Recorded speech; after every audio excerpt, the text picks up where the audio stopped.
Sa totoo lang po, kanina pa durog ang puso ko sa dahil sa magagandang awitin.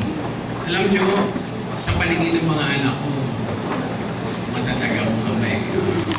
Hindi ako iyakin. Pero sa totoong buhay, napaka-emotional kong tao.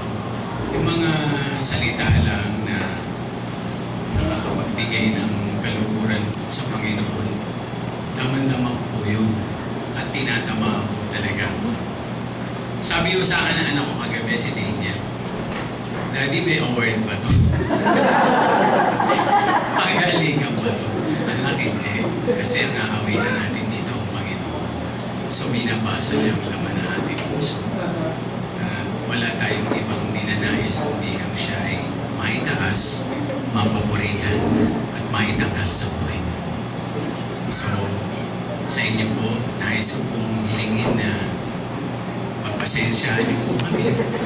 Ano man po ang aming mga kayanan, inyo pong tanggapin sa inyo.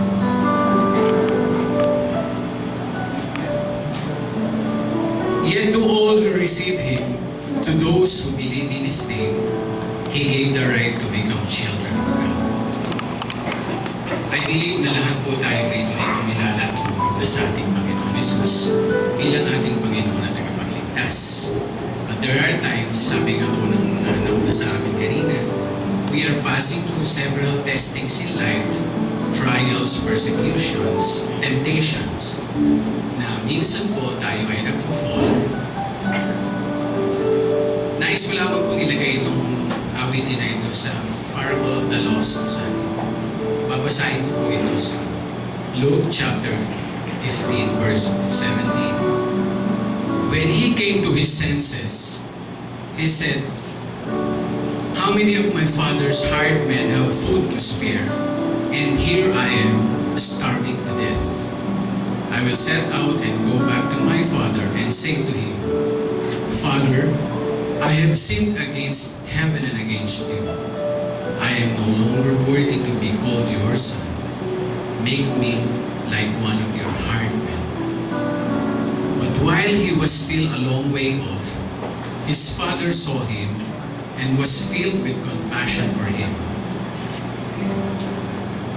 He ran to his son, threw his arms around him, and kissed him. Alam niyo, the one good thing about God is that whenever we fall and we are really trying our best to please and honor Him, all we have to do is to confess to Him, for He is faithful and just to forgive us and cleanse us from all of our unrighteousness. May God be pleased in our soul.